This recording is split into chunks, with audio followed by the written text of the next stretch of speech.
Hello everyone, welcome back to my channel. আমি শালিনী, আশা করছি তোমরা সকলে ভালো রয়েছো। তো এখন হচ্ছে ঘড়িতে বাজে রাত প্রায় 9টা বাজতে যায়। হ্যাঁ, আমি এখনই ব্লগটা শুরু করলাম বিকজ আমি এখন বাজার গেছিলাম। যেহেতু আমি সারা সপ্তাহের বাজার একদিনে করে রাখি, তো সপ্তাহে যেহেতু এটা প্রথম দিন সোমবার, তো আজকে বাজার গেছিলাম। তো গিয়ে এই বাজার টাজার সব করে নিয়ে আসলাম।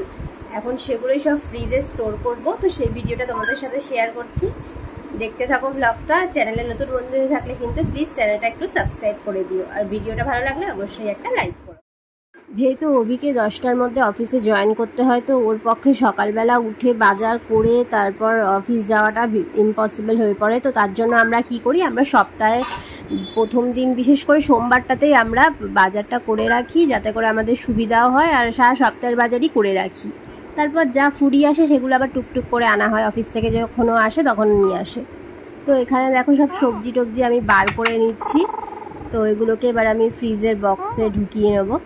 তো আমাদের এই বাজারটা কিন্তু রাত্রেবেলাতেই বসে। এই বাজারটা যাদবপুরে বসে, সন্ধ্যা বাজার এর নাম। তো এটা রাত্রেবেলা বসে বলে একদিকে আমাদের কিন্তু সুবিধাও হয়, যেহেতু অফিস করে আসে অভি, তারপর আমরা বাজারে যাই।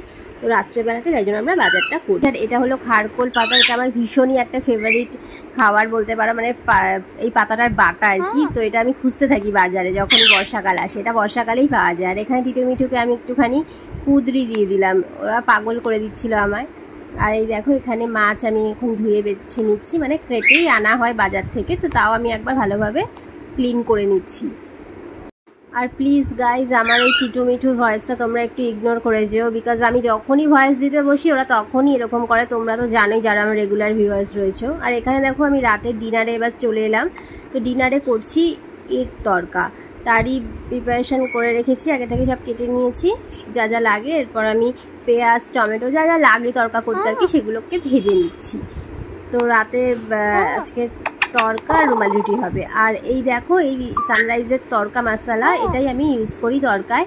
ভীষণই টেস্টটাকে আরও এনহ্যান্স করে দেয় এর। তো তোমরা এটাকে ট্রাই করতে পারো যারা এখনও ট্রাই করোনি।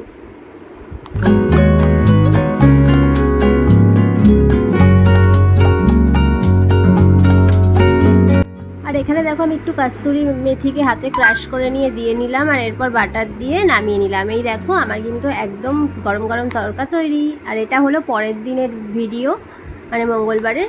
সে একটু ব্রেকফাস্ট করে নিচ্ছি রান্না শুরু করার আগে। আর এখানে আজকে দেখো মাছে নুন হলুদ মাখিয়ে নিলাম, আর মাথাগুলোতেও, বিকজ মাথাটা দিয়ে হবে রসা আর মাছটা দিয়ে হবে একটা ঝাল।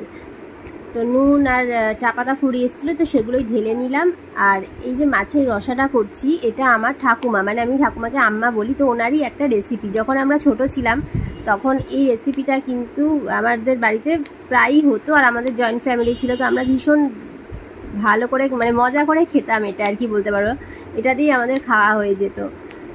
তো রেসিপিটা তোমাদের সাথে শেয়ার করছি, দেখতে থাকো। আর এখানে দেখো খারকোল পাতাগুলো আমি ভালোভাবে ধুয়ে বেছে নিলাম। আর হাতে অবশ্যই তোমরা প্লাস্টিক পরে নিও, নয়তো কিন্তু হাত ভীষণ চুলকাবে, এই পাতায় ভীষণ হাত চুলকায়। তো এই জন্য আমি হাতে প্লাস্টিক পরে নিয়েছি, তোমরা চাইলে গ্লাভসও পরে নিতে পারো। আর এই যে রসাটা করার জন্য এখানে আমি আলু ভেজে নিচ্ছি আর একটু মশলা করছি। মশলায় কিছুই না, পেঁয়াজ আদা আর কাঁচা লঙ্কা একটু বেটে নিচ্ছি। এর মধ্যে কোনো রকম রসুন যায় না, সির্ফ আদাটা যায়, আর এর মধ্যে জিরের গুঁড়োটাই মেন। তো এই দেখো মশলা কষতে দিয়েছি, ভাতটাও বসিয়ে নিলাম। তো যখন ছোট ছিলাম তখন আম্মাকে দেখতাম এই রেসিপিটা করতো, ভীষণই সুন্দর হতো, আর আমার ভীষণ ফেভারিট ছিল। আর এই দেখো পাতাটা আমি এদিকে একটু ভাপিয়েও নিচ্ছি গরম জলে নুন হলুদ দিয়ে, যাতে গলাও না চুলকায় আর হাত ঠাতা যাতে না চুলকায়। তো আমার মশলা কষিয়ে আমি জল টল দিয়ে দিয়েছি। এরপরে ভেজে রাখা মাথাগুলো দিয়ে নিলাম। এটা তোমরা একবার ট্রাই করতে পারো, নামানোর আগে অবশ্যই কিন্তু গরম মশলা দিতে ভুলো না। তো এরপর মাছের ঝাল দেওয়াটা করবো, সাথে সাথে পাতাটাও বেটে নিচ্ছি। তো এই দেখো প্রথমে এমনি বেটে নিলাম পাতাটা, তারপরে রসুন কালো জিরে আর কাঁচা লঙ্কা এটা দিয়ে বেটে নিলাম। আর এই যে মাছের ঝাল দেওয়া আমার তৈরি হয়ে গেছে। এরপর আমি পাতাটাকে বেটে নিচ্ছি, খারকোল পাতা বাটা। এই রেসিপিটা আমি শর্টসে শেয়ার করেছি, যারা দেখতে চাও দেখে নিতে পারো। আর মিষ্টিটা আমি দিলাম, তোমরা না চাইলে নাও দিতে পারো, আমার একটু মিষ্টি ভালো লাগে এই জন্য দিলাম। আর এখানে দেখো পাতা বাটা আমার একদম তৈরি। তো অভির লাঞ্চ আমি এখানে একটু গরম করে নিচ্ছি, যেহেতু সকালে রান্না করেছিলাম, মাছটা ঠান্ডা হয়ে গিয়েছিলো, তার জন্য একটু গরম করে নিলাম। আর এখানে লাঞ্চটা প্যাক করে নিচ্ছি। আর এটা হলো অভির ব্রেকফাস্ট, সকালে ওটস আর অমলেট। আর এটা হলো আমার দুপুরের লাঞ্চ। তো ভিডিওটা এখানেই রাখছি, ভালো লাগলে অবশ্যই লাইক করো, আর নতুন মেম্বার হলে সাবস্ক্রাইব করে দিও।